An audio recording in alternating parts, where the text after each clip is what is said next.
Here we go. Amazing. Thank you, friends. I am always so excited to get to meet and hang out with all of you.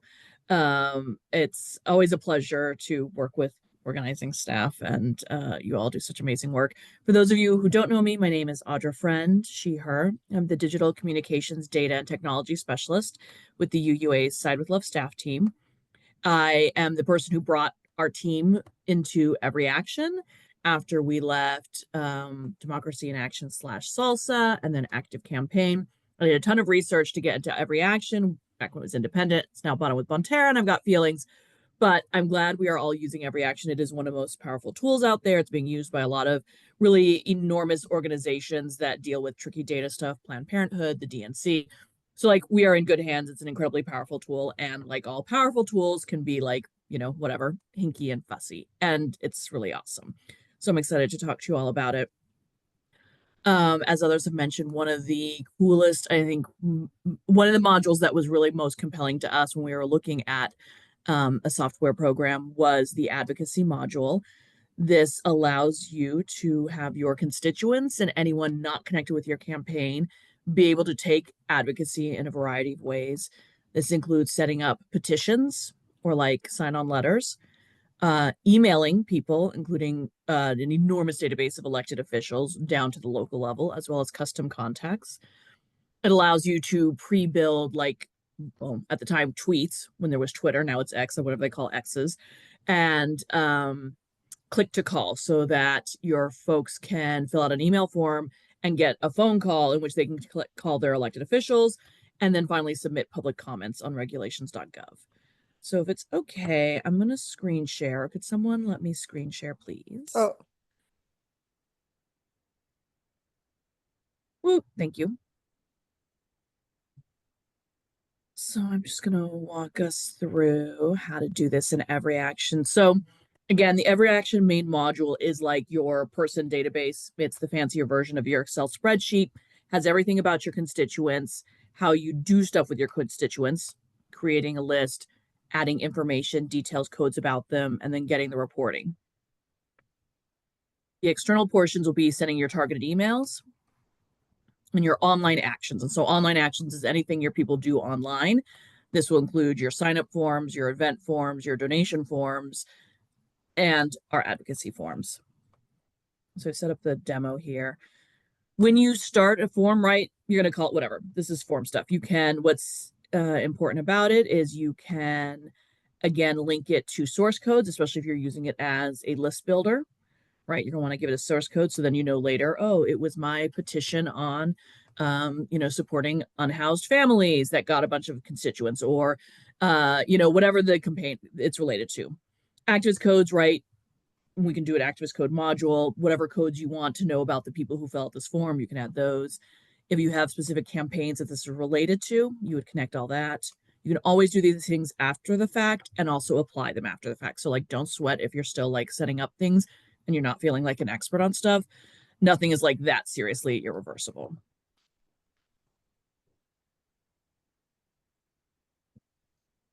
All right. And so then after this, you've got to decide what your action is. Hopefully you have decided this, frankly, before you get to this point, right? Whatever the best, because this is a tool, right? So don't pick the technique. Think of what yours, what's the best tool to use to get to the result that you want. And also, almost all of these advocacy tools are wonderful list builders. And so that's often what we do, especially things like petitions. So depending on, again, your goal, and the best way to contact your goal, you're going to pick your thing. And again, it's your former email, Twitter, click to call, or regulations.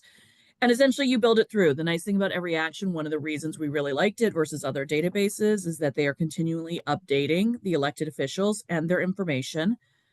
You have it by federal, state, county, right? You'll see it's already preloaded with a lot, municipal.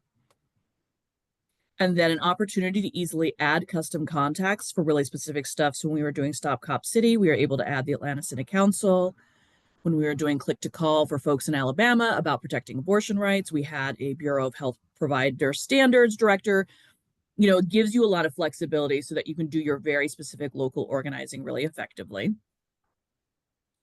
And then from there, so again, this is our form or our email to an elected official. You build things, right? You guys have seen this in other places. You can pick the topic, right? There's that drop down menu that a lot of elected officials like to have, your subject line. And then there's lots of options for what you can do. You can allow supporters to personalize it or not personalize it, right? Depending on the action. You can include a variety of information, and you can then format how it's going to look. Let's see if I can continue without picking anybody. All right, I'm going to pretend we're sending something to Jill Biden.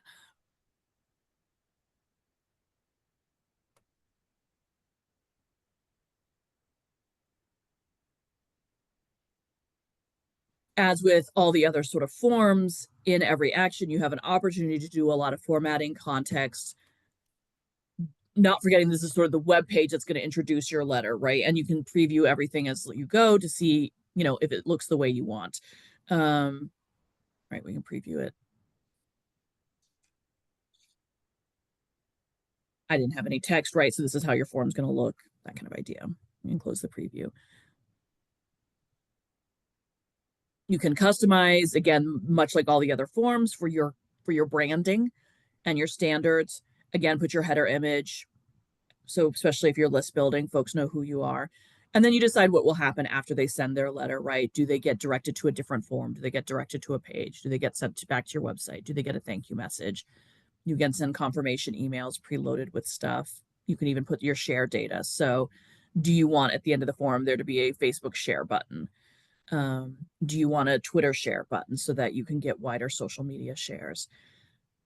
And however this is, all right, so that's your email. If you're building your click to call, it's essentially the same idea. You're going to pick who we want to call.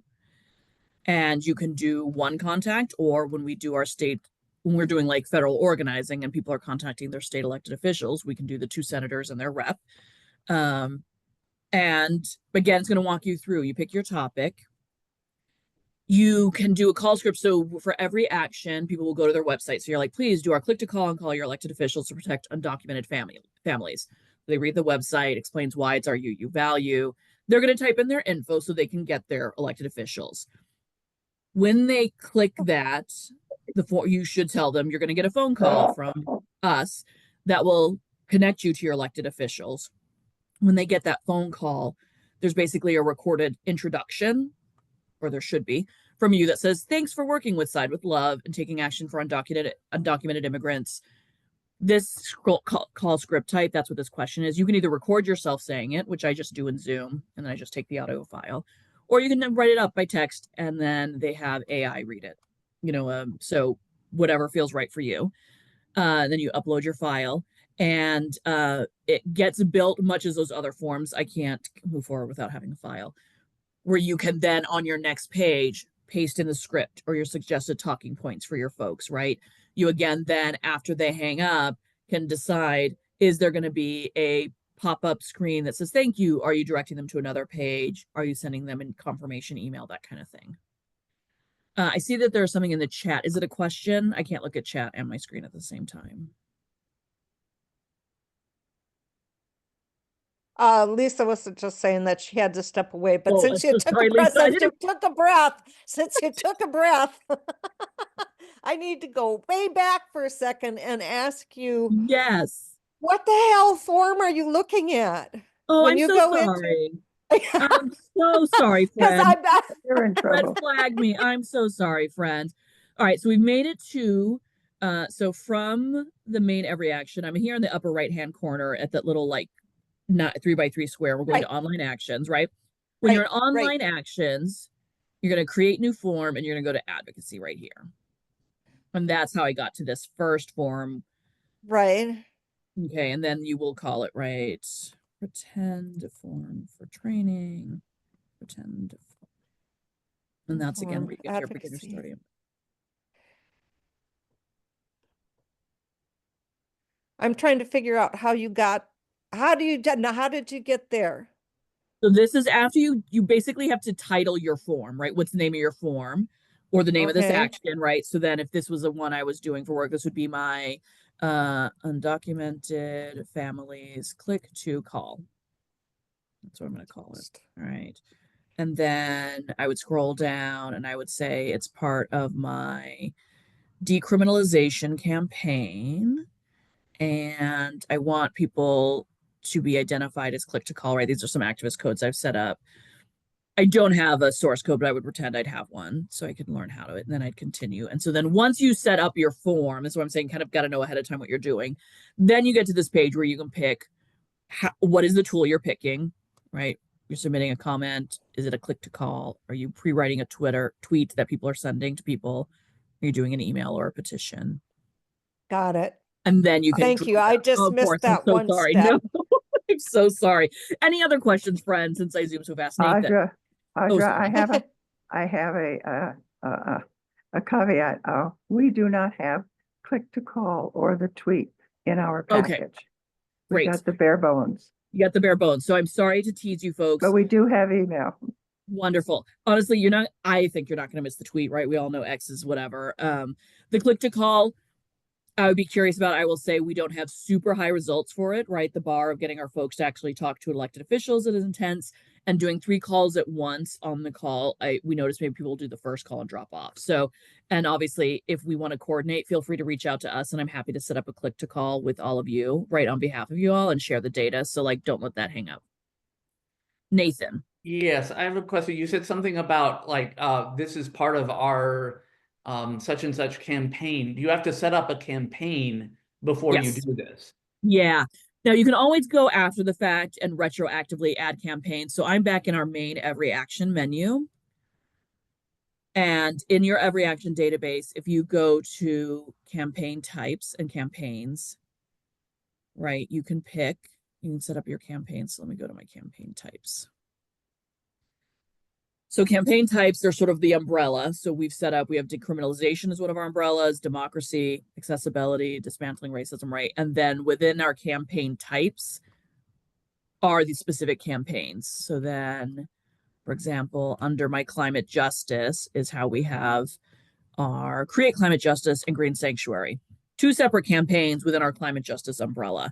And so, in this page, if I wanted to make sure people knew that this was a green sanctuary, right? In this system, it's decriminalization, but you could pick your campaign. So for many organizations, you might have one campaign type that also matches a campaign, but this gives you the chance that if you maybe did a small one-off within a campaign type, right? If one of your umbrellas of focus is climate justice, and you generally all your work is climate justice, but maybe you do a partnership for part of the year with a specific branding, you can make then a sub campaign within that you can choose. So then later when you're trying to tag or find information or see what your constituents are most interested in, you can say the campaign type.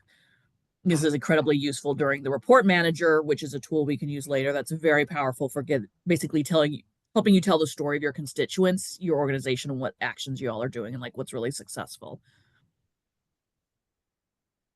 And same thing with these activist codes. Those are things you would pre-decide, what are the things that you want to know about your individual activists. We track click to calls because we want to know which of our constituents are likely to call an elected official when asked, right? So that's something we track. If we have a petition that, I don't know, maybe potentially, I don't know what the word is, that only a few people would be really into, maybe it's like a really niche topic, I might make that an activist code. So we're like, oh, hey, let's remember everybody who really cared about like baking pies while topless in parks thing, like whatever friend, like really that like it's not your whole constituency, but whatever reason you're going to work with these people, right? Those are things you could track for activist codes.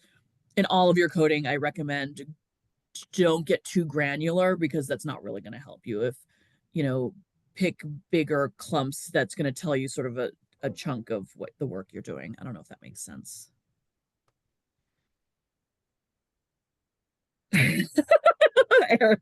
Yes. Any other questions while I'm here?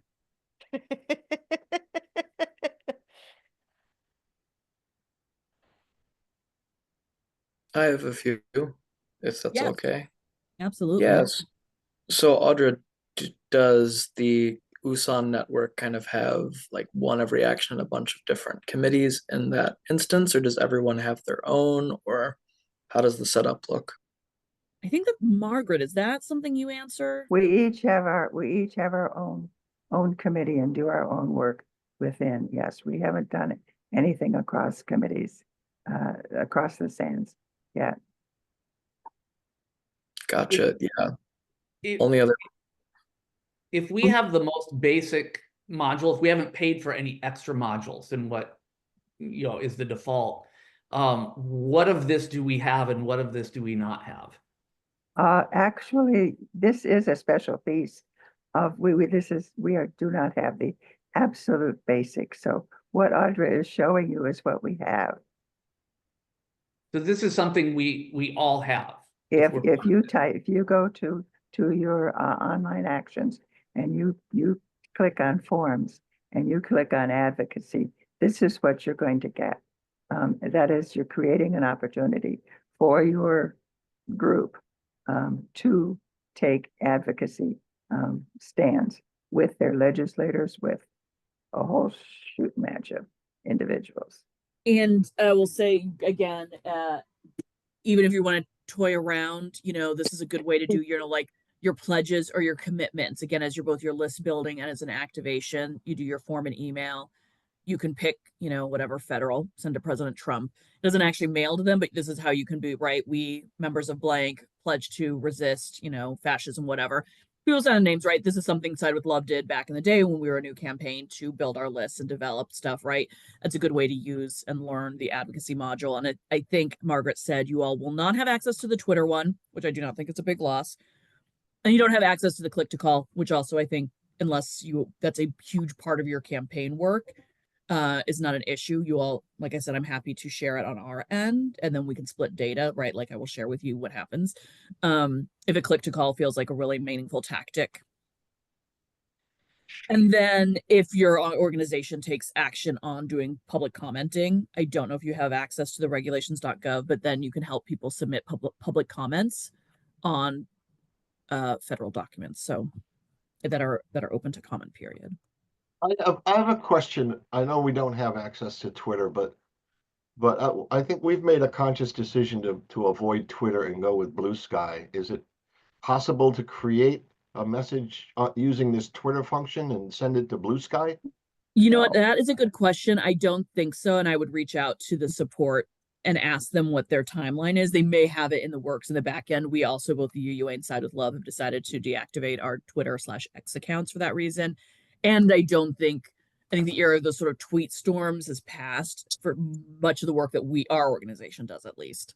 Yeah, you should definitely reach out. I have found them to be pretty responsive and telling me what's in development and whether to be realistically waiting for it or just to be like, no, it's never happening.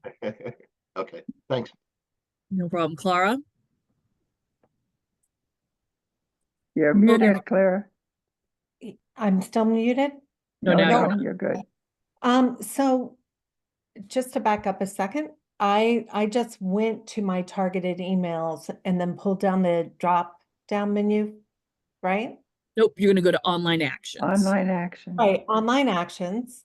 Yep. Oh, okay. So it's not targeted. Exactly. So the way I tell myself, so targeted email is literally just emailing people. Online actions is anything your people are doing online. Signing up for a thing, finding an event, taking action with you guys. Hi, Scott. Good point. Yeah, Audra, quick question. I just put in campaign types is a new thing to me. So, but it doesn't show up in the form unless you have an actual campaign. Like you can't just put campaign type. You have to have exactly. A campaign. So that's exactly. And so that's what I'm saying. If your campaign is just climate justice, you would just double it up. Your campaign type would be climate justice, and then your campaign would be climate justice or whatever you all call it. Yeah. Sorry, I should have made that clear. And then once you do the campaigns, then you can find them in your drop-down list. It's also not instant. So if you had say I added something while we were talking, I would actually need to exit out of this form and reopen it for it to kind of load anything we create in EveryAction. Yeah, I just refreshed and it worked, but yeah. Cool. Exactly. There you go. Good. So I had jumped to wanting to then show you what is exciting and again, worthwhile about this, even if you're experimenting and learning. So in EveryAction, so if we're at home, oh, sorry, there's something in chat. Did I miss a question? Margaret, Yeah. somebody asked, does your module have access to the regulations.gov? No. Okay. So it looks like you all just have the forms and the Emails. Great. All right. So then once you're in EveryAction, you have done a petition, say, or sent an email to an elected official. Now you want to know, like, let's see how it did. I mean, there's a few ways you can do it. The dashboard will always tell you real quick and dirty what happened. So here, I'm sorry, I'm back in online actions. I'm in the dashboard.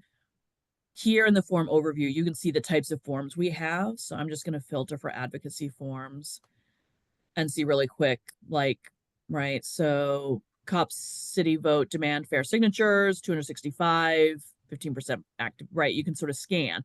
If you want to know specifically who did it, in the Every Action main module, we're going to go to the reporting module.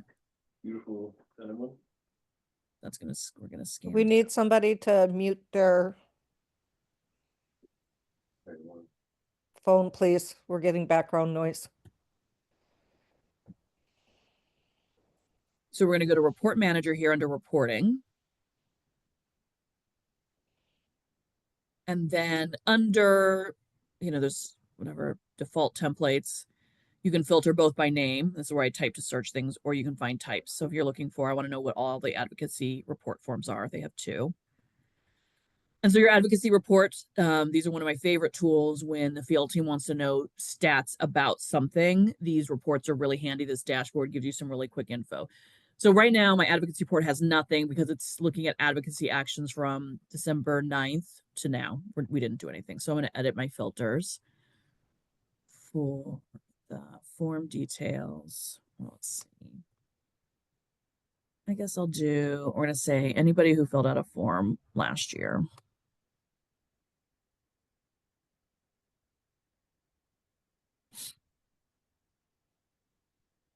All right, so we have a total of 178 messages we sent in the last year. It looks like the first one was October 2nd. It ended 0 messages were customized, right? And so you can kind of scan, see who it was sent to, what your ask is, what the name of it is, right?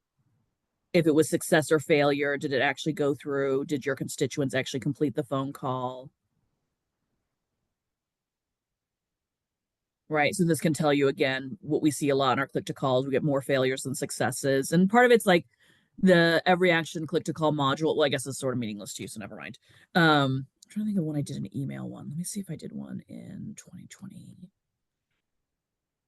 What does success or failure mean there? Oh, so for the phone, it means did they actually connect to somebody in the office or the voicemail? And then failure means they hung up, they didn't get connected, but there was no actual interaction. I'm gonna try, let's see, 1 1 2 2 2 1 no 31 2 2 3. Let's see if we did anything then. No.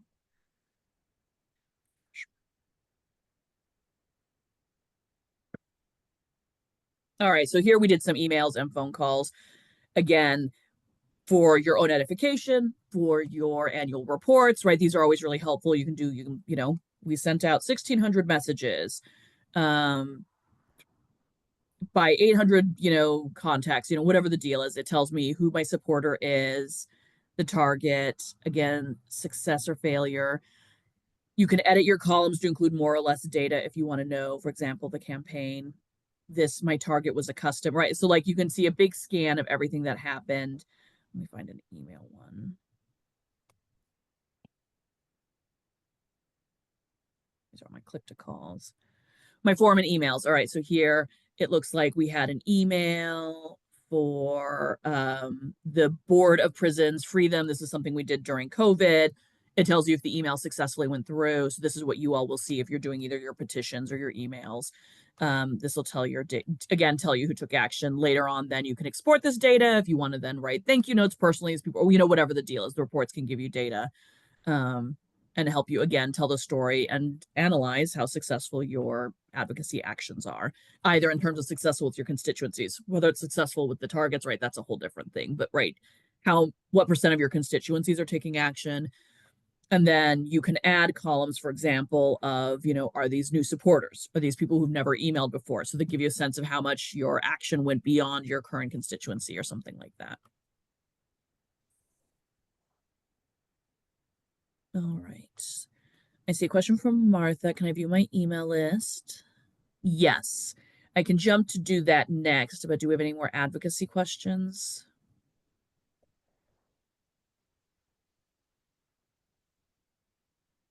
So I'm going to put in the chat really quick.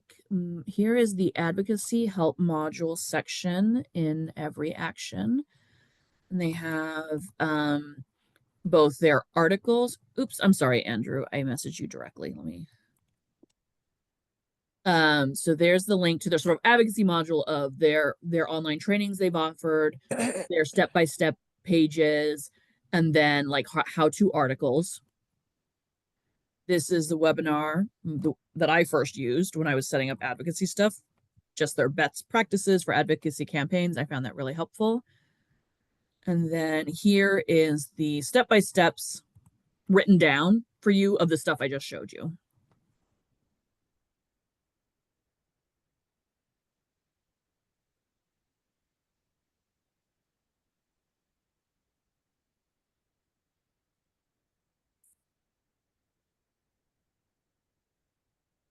All right, any other questions? I can do some general deep dive EveryAction stuff where we can review things from previous or try to troubleshoot specific questions, or I can say goodbye. I don't know what time the call ends. I see Clara. We go till we have still have 11:30. about another half Okay. hour. Okay. Great. So I have a quick question. A lot of what we do at CUUSAN is postcard writing. We do a lot of postcard writing. So I see the online advocacy form. How is there a way that that can also be linked or monitored with our postcarding? Or is this entirely communication that's done electronically? That answer. If you want to track who's sending doing postcards, you would do, I could walk you through some back end stuff that you could set up to track that info. But the online advocacy is essentially the tool to count for you the things that people are doing online. You could certainly turn those postcards physically into an online postcard. We did this once with sending postcards to Congress, and we printed out stuff and mailed them ourselves as custom print, you know, like, and took people's info if you want to go that route. But specifically, if people are writing cards by hand that you already have printed, you would not use that advocacy module to track that. That would be, you would do that differently. Okay, so this would fundamentally be just for emails to email your legislator. Exactly, right. Emails or petitions. Okay. And my just double checking here, we have the petitions and the email capacity in our standard what we have, but we don't actually have the click to call or public comment. Is that correct? That's right. Right. Okay.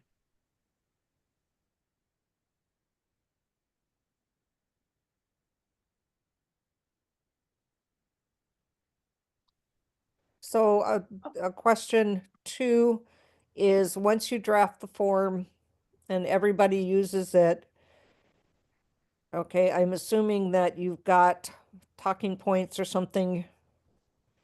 How does it get to the legislators? So it is automatic through EveryAction, like it was emailing our constituents. It has the legislative info. And so that's, again, that was to me one of the perks, is that they update it constantly right after the election. They've updated the new contact info. And say your constituent emails you and is like, oh, I got a bounce back from this rep. You just forward that to the support at EveryAction, and they usually update it that afternoon, right? Say, you know, your state Senate emails slightly changed or their input forms changed. They are pretty responsive to changing that, and you're paying for them to have that most updated info. So that's the nice perk, is you don't have to keep tracking it. Okay, how about for petitions? If you go in and do a petition, is So that petition- something that you gather in and then send the information off? It depends on what you're doing. So we did a petition on peace that because we did a PR thing then afterward, everybody who signed our petition, right? We printed their names and walked to Congress with it, right? Like, you would set it up the way you wanted to do. You could do a petition in which the target is whatever, Trump, but actually doesn't get sent to him, right? It's, you're going to do something different with it. You can set that up, and then you can query that data, print it out, you know, do what you want with it. Or it can email to the contact. Okay. There's some Did questions in the chat. Yeah, did they add emailing to committees? That's a good question, Ashley. I do not believe they did. Let's look together real quick because I did not see committees when I did that. So form an email, federal. Yeah, I see office and individual. I think committees you would have to add as your custom. Is that what you did last year, Ashley? Because at least that's what I would have done. Custom what? So let me share it with you all. You can make for yourself custom targets. So let me just move my windows and stuff. Custom targets for You see Yeah, committees. federal, I- state, county, municipal, and then custom. And so down here, you would add a custom target and you're gonna add their name. And so in this case, it could be, you know, whatever, like committee of people. And it's, you know, with Congress, what the email address to the committee would be, any phone and info. And then you could email that target you'd create. And then write whatever, and that would work, I think, in any kind of committee or specialty group. I think at one point in previous years, we had emailed CEOs of company, right? This would be something else you could do, right? If you're emailing CEOs of a company in your state, you could add those as custom, but you can make anybody a custom. So if we're Okay, working for with a partner, when we're drafting, say we want all our legislators to sign to sign the gift ban pledge, which we're currently working on in Pennsylvania, and we're working with a partner organization, was there somewhere in that body of the email where we can attach links and additional information? Is it like a regular email that we're sending where they can then click through? Yes. Okay. Yeah, so this is the body, you know, the introduction you can write, you know, whatever. So I'm gonna write these things. So this is our intro. This is our body. You can allow your supporters to personalize the body. And this is our conclusion. Okay. Right. When we continue, oh, let me pick my target. We're sending to Alaska State Reps for pretensies.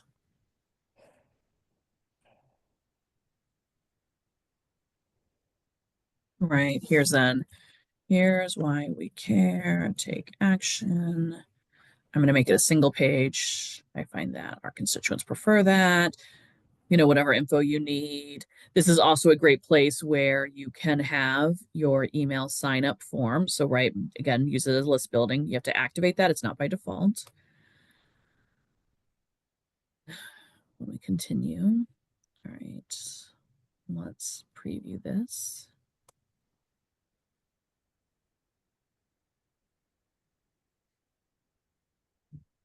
Right, and so you would have your where it said where I put intro, right, is that's where you would put your info. The body is where you part to do stuff.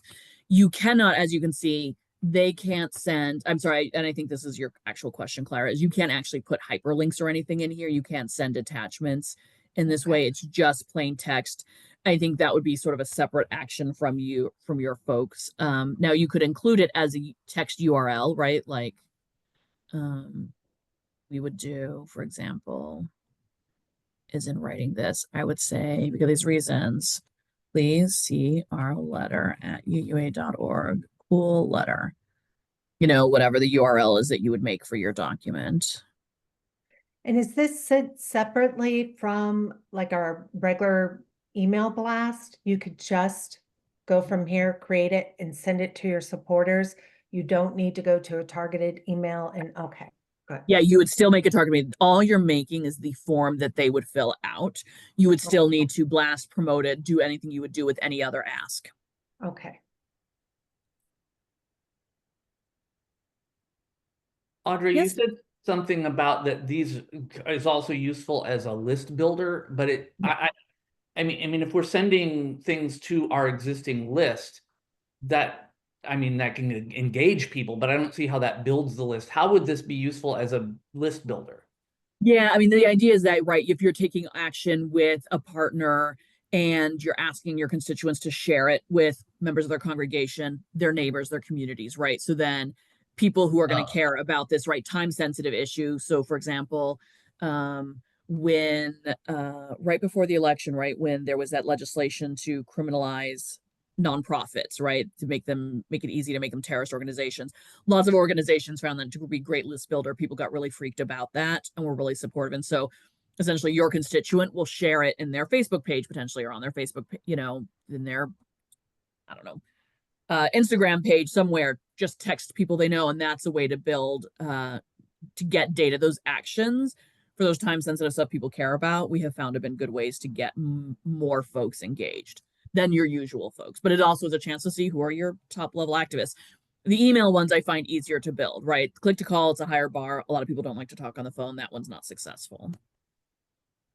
Oh, it sounds like Andrew knows a lot about data and tools that will help build the list as well. I could chime in a little bit. One of the things that this is a consideration for me in terms of when it's the right fit for creating a forum, is if it already exists. If the partner organization is asking us to have folks sign on or ask us to do a particular thing, then 99 to 100% of the time, I'm just going to use theirs.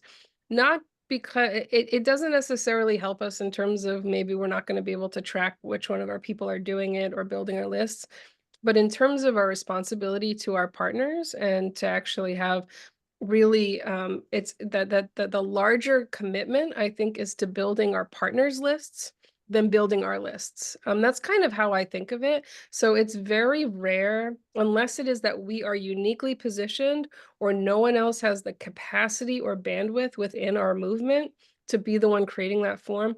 99% of the time, we're using other people's forms because it is very, very rare that we are the ones that are best positioned to be leading, and we want everybody behind the group that is best positioned to do that. So I am almost always sending people away, even if it means it doesn't build our list. The point is that our partners come to trust, and we deepen our relationships with partners because we are building their list. And in doing that, we all win. So I just want to give that kind of a piece of the of perspective in case that's helpful. I know that there's still plenty of reasons to create these types of forums, but oftentimes the partner forum is I think a really good option. I think too, along those same lines, the more voices that you have behind a particular document or behind a particular request, the more powerful it is. UUs are a very small population among the faith community and even among, some of the in terms of numbers, in terms of justice. So we don't have necessarily the biggest impact unless we're actually at an oral commenting session. We're loud, but we're not lot. And so I think sometimes too, unless you've got a big constituency to go in and be able to do that kind of stuff, it might be more work than it's worth. Oh, absolutely. I think the effort to output is always useful to consider Yeah. when you're making these choices. Peggy's got a question. Peggy, you're on mute. Thank you. Yeah, just a kind of a follow-up, because we link to our partners' forms, and yet I wonder, like, how do you know whether you're really being effective in mobilizing people if you do that? And I guess I'm wondering if anybody has experience with mirroring their partners' forms or doing something where they have a better idea. And also for fundraising purposes, we really are trying to build our list for sustainability of our own organization.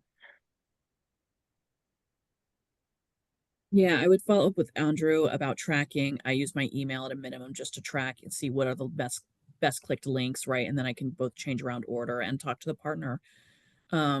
If possible, ask the partner to set up a special link that identifies either your folks as UUs, either because it's the URL has a custom UUNet like link so that you can just see like literally how many people came, that kind of idea. So I think I see Charles and Scott and Ashley.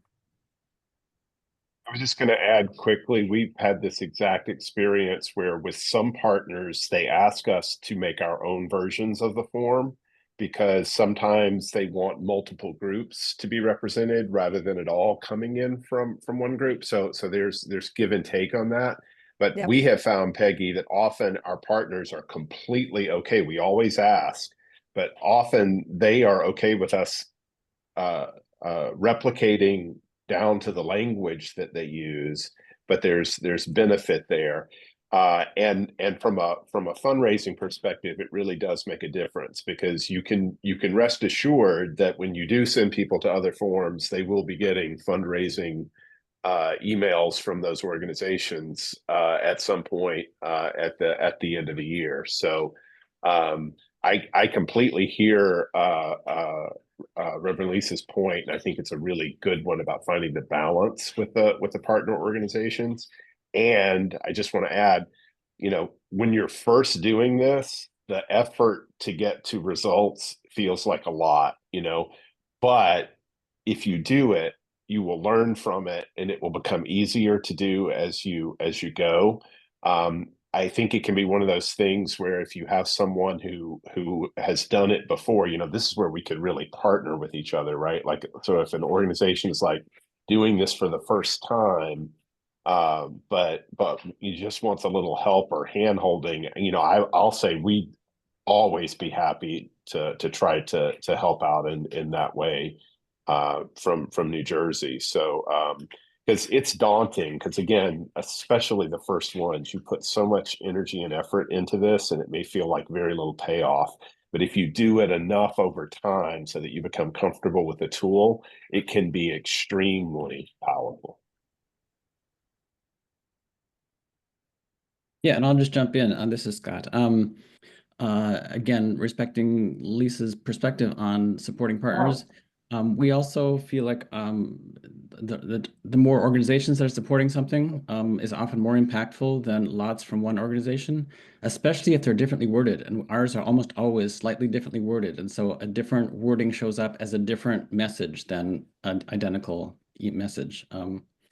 Also, our folks don't, we do lots of issues. And so our folks don't want to get in all those email lists. I mean, they just don't want to be in all those organizational email lists. And so that's actually part of our brand is like, we're not going to give your contact information to everybody else.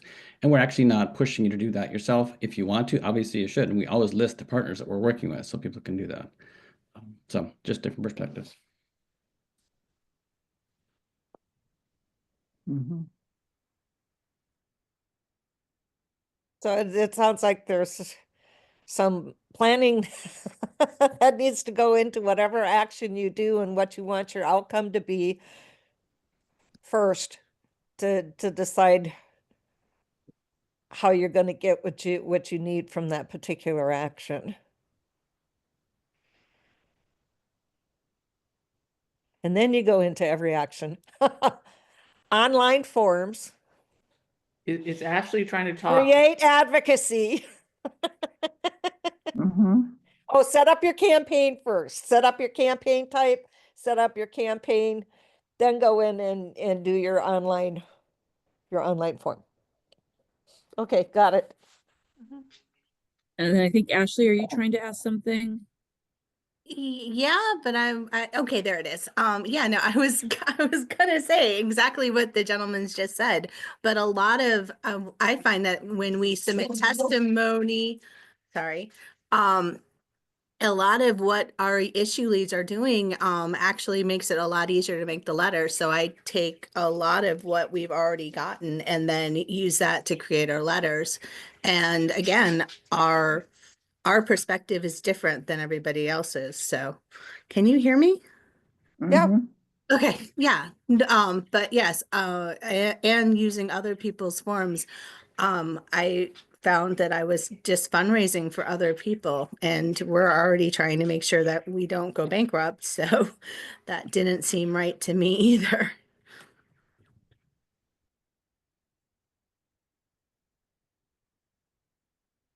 Good point. I do value the positive relationship with partners, though. I mean, the fact that they like us to do that when we do also means that we, even though we're small, are in a really good position to work to feel like a close partner with a lot of those statewide organizations.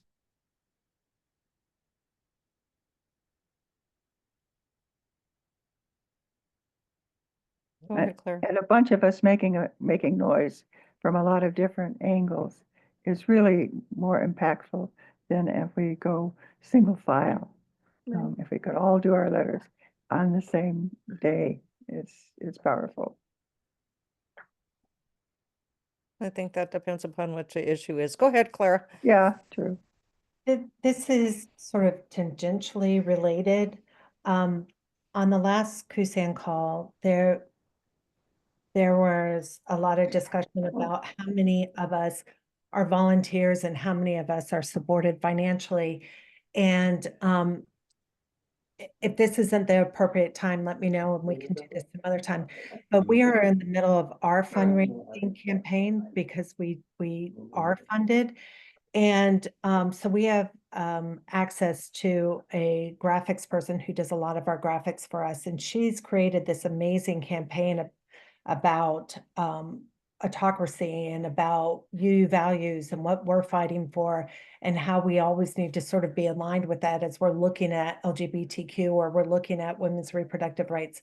And she has given me permission to share that with any of the CUUSANs who might want to use that in their fundraising campaigns and not sort of have to recreate the wheel.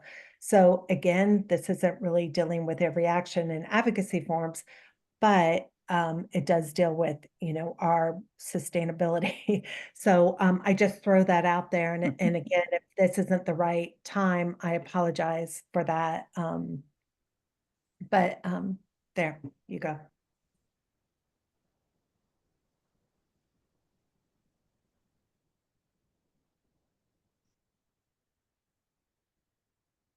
Any other questions? Have we worn Comments? everybody out?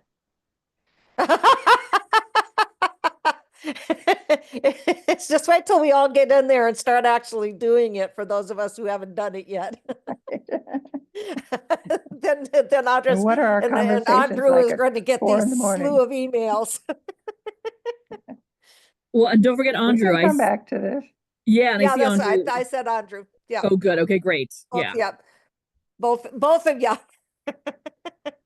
Every time someone says Audra, I'm like, wait, was that Andrew or Audra? Like the whole time. So I'm glad that Oh. we've acknowledged how close Thank our you. names sound. Yeah. Exactly.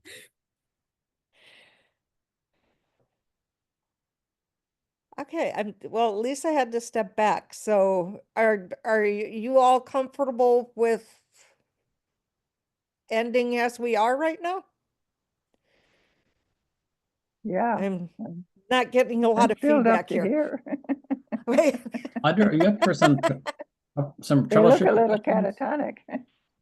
I've got some Okay, troubleshooting so questions, and I don't know if there's something that Audra could help with, or maybe even Margaret. I mean, they're kind of like specific stuff about getting unsubscribes, resubscribed, and stuff like that. So yes. Very happy to help Yes. you guys with that. Likewise. oh yeah, Andrew too, yeah. Yeah, Andrew, if you want to troubleshoot, I can sit and hang out if I'm needed, but it may be peer learning time. Should I just go ahead? So Yes. this is multiple cases of people who have been unsubscribed, often not by themselves, just they get kicked out, whatever, get bounced. They try to resubscribe, they fill out they actually sign up again. They even get the double like confirm email, all that stuff, and they still don't get it. It's just they're stuck in unsubscribed. Even if I've deleted their unsubscribed address from the system, like deleted them entirely, try to put them back in, they cannot get back in. Is this like a reaction bug that we can't fix, or what is it? EveryAction is super aggressive about this, and so the few things I do is one, make sure there's not duplicate accounts for them, merge everything into one. That's the first thing I do. I often find that to be the issue. Often, despite getting the double confirmation, they haven't actually clicked it, I have found. And then when worse comes to worse, you just screenshot or PDF that email where they ask to be resubscribed and they're not getting the email, and I send it to support and they can do a manual override. We cannot manually override. I do suggest when people unsubscribe and they regret it, one, make sure they use your supporter center to do it, because then they can actually go back in and reactivate it live without needing the double confirmation. And two, this is where I highly recommend you all develop your email interest lists and then use some custom unsubscribe forms. So what you want to do is make sure that people are unsubscribing from your email list and not unsubscribing from contact. And that is a horrible lesson I had to learn when we started in 2019. So let me show So how you. does that work? Yes. So let me show you real quick. When you're going to go, so you've made your, hopefully, we're going to go to our activist codes, right? So an activist code is one of the ways you can do email lists. Email interest activist codes can then pre-populate on a form, right? So I'm going to do my email interests, right? So you have all those set up. Now you have your email interests and you've got your people on them, and it's very clear what they're named. We're going to go to targeted email now, right? So we're leaving every action. We're going to targeted email.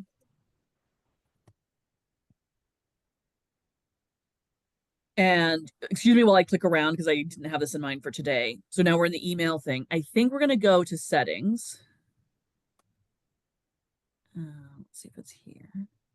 Yeah, so you're going to click settings. So you got dashboard email. All the way here is settings. Then here on the left side, we've got unsubscribe page. Yeah. You can make a custom unsubscribe page for Side with Love lists that then pre-populates with the names of your email lists, that when people click unsubscribe, they can ticky off what they're actually unsubscribing from. If you have the required unsubscribe page, that just removes them and says, don't email me at all. The unsubscribe page that you make, the custom one, and you can only have one. So for good and for bad, it's going to need to have all of your lists that are on, that you have existent, that people can opt in and out of. Unfortunately, I can't show you what it looks. This is one of the things, they don't have a preview page of it. Let me see if it's in my content library.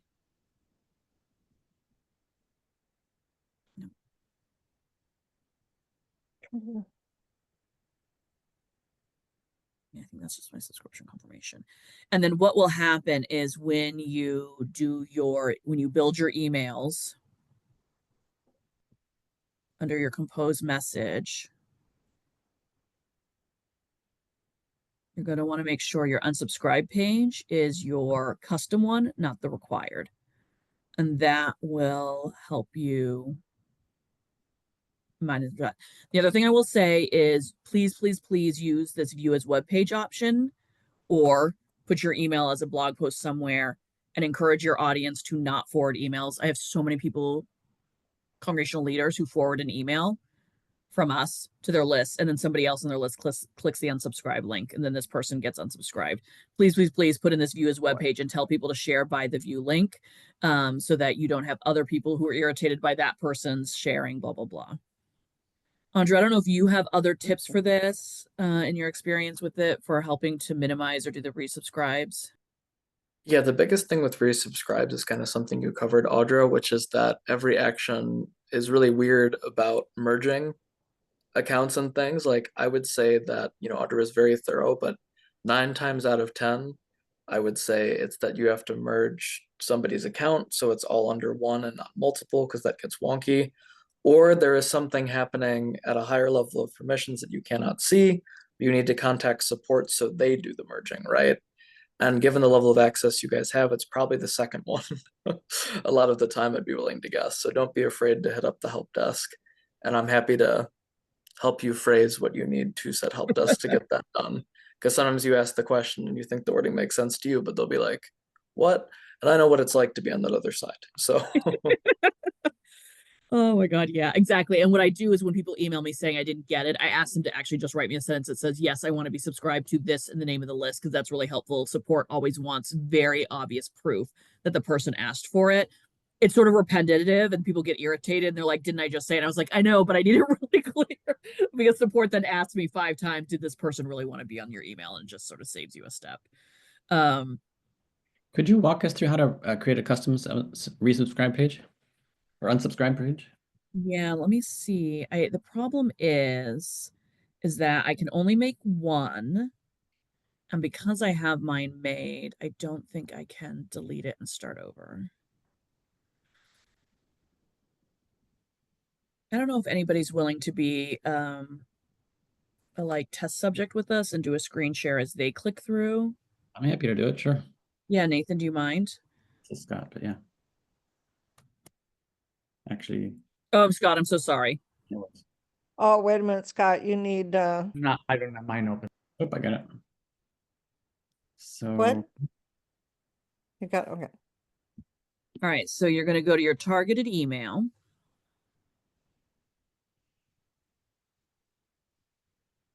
And then you see your settings sort of on the right-hand side under your name. Exactly. So how do I create a new one And now? if you do a drop down, does it tell you where the new one is? No drop down there. All right, hold on. I'm so sorry. It's been a million years since I did this. Oh, in online actions, I see it. Let's go to online actions. It There says, you go. Yes, sorry about that. So it's online actions? and then pages, right? Yeah, I believe so, yeah. Clicking around. And there's the required unsubscribe. We want to create a new one. To create a new unsubscribe. There it is. Exactly. And you can make an unsubscribe page, I think, for each of your specific lists, or in our cases, I made one that had all the lists that people can subscribe and unsubscribe to. Yeah. So I should just, this is a public facing thing, right? Exactly. Your page title is public.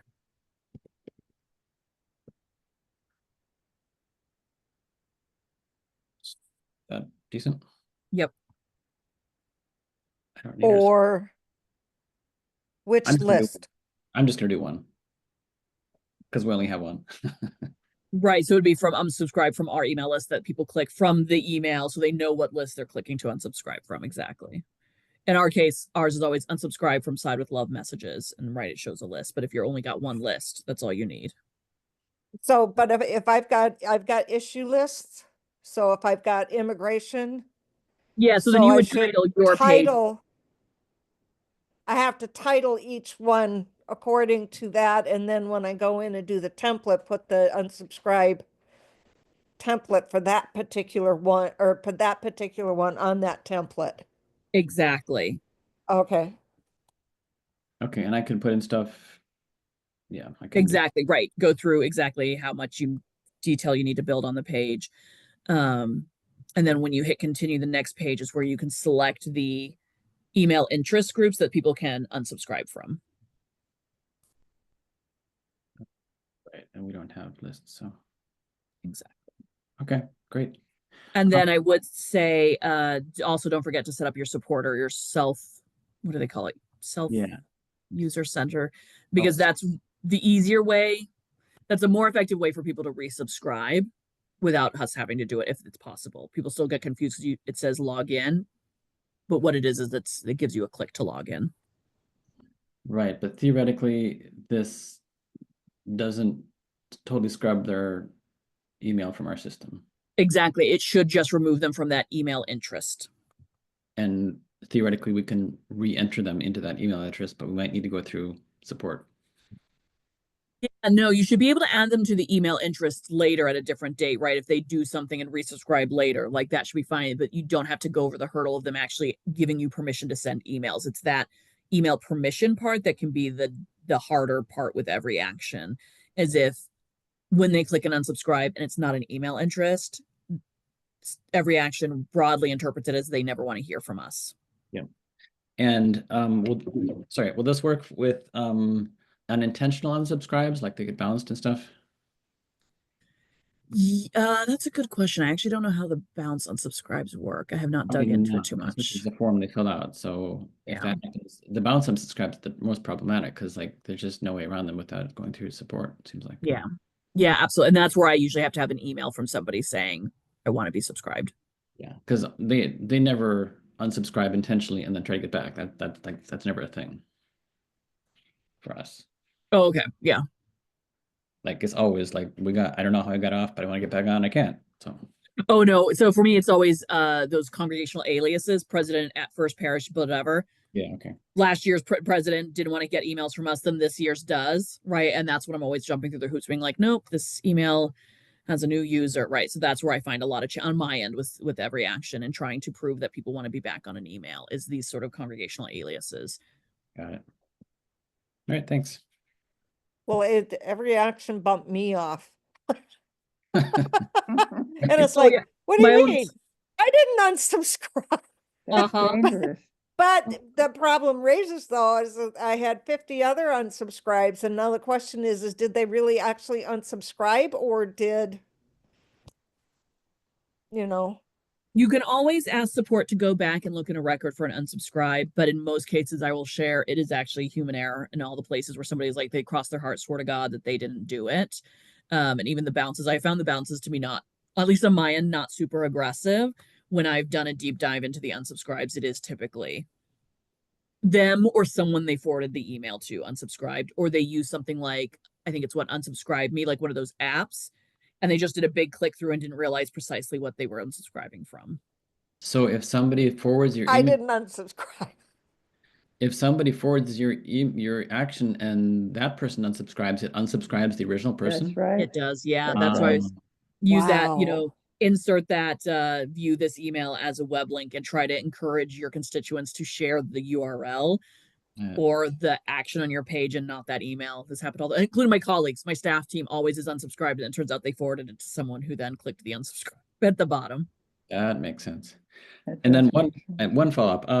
So on the sign up page, I'm not confident that when people sign up that it actually sticks, like they actually get our emails. Like I have people who have signed up, they've not been unsubscribed, they just signed up and they don't still get the emails. Is there something I need to be checking? You know, it depends. I will often go into their record to first confirm, right? So to confirm that they've gotten our targeted email. And often cases, I can find that they, at least on our end, an email was sent to them, got to their inbox, and was not opened. So that helps. If they swear they haven't gotten it, that's usually I will email support. But if they sign up on our sign up page, do they need to confirm something before they actually get stuff? It depends. We have turned off double confirmation on ours because I found people didn't confirm, and that made the email us smaller. Now on the flip side, right, then is double confirmation usually means then the people who've double confirmed are more likely to open, right? There's some pluses and minuses of double confirmation. By default, double confirmation is what's every action goes with. You have to manually override it in 3 different places: in every action, online actions, and targeted email to get rid of the double confirmation. And how can I edit or double check my sign up page? I don't know where to find it. That would be under Under your pages. online action and pages. Not seeing it. Let's see, or maybe it's just an online action. It's not a page. I think that's what it is. Under No, it's a page. It's under pages. Are you seeing it? really, mine's under well, let's see. Mine's a sign up. Here, let's see. I've got When I go to sign- the when I go to Oh. the dashboard and filter for signups, it's where I find my signups.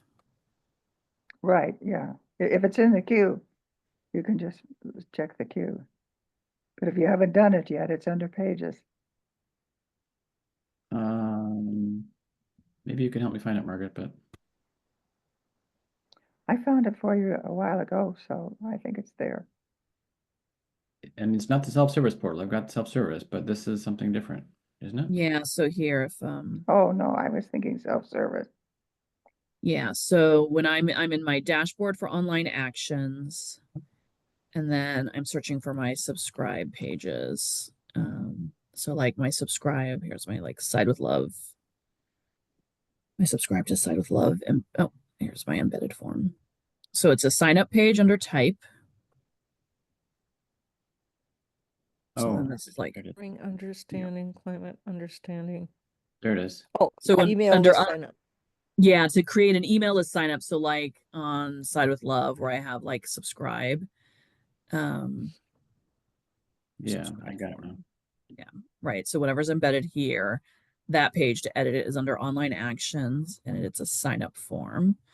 But also anything else can be a sign up form, right? Like signing up for events and training. So then you'll want to make sure you have subscribe or subscription form in it. You need to make sure you spell it right like me. And then that's how you can describe. And if I don't enable confirmed opt-in, they should just get the email. Is that right? Exactly. Exactly. That might be the way around it, because like Mhm. if they want it, they want it. I don't think I need to confirm that. Okay, cool. Thanks. Of course.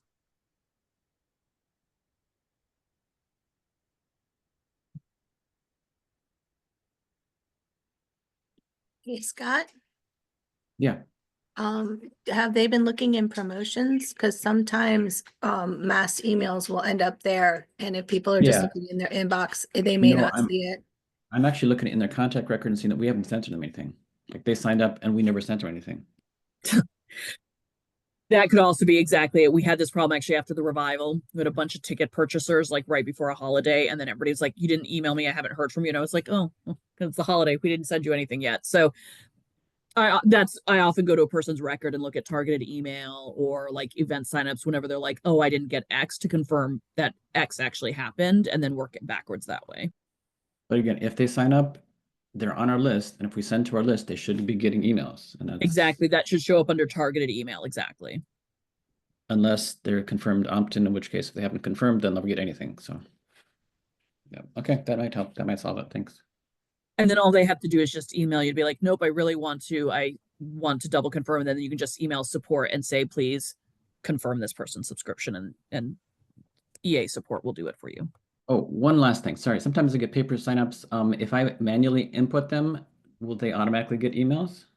No, they will get the confirmation request. So this is always helpful to tell them when you sign up, please make sure you look for the confirmation and click it.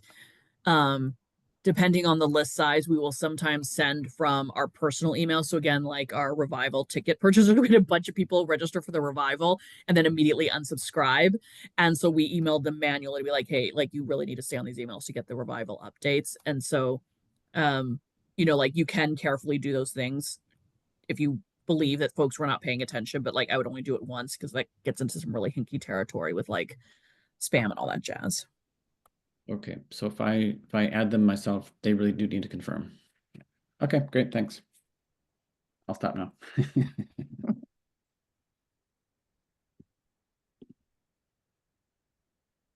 Well, Deb, I believe we did it. Thank you, Audra.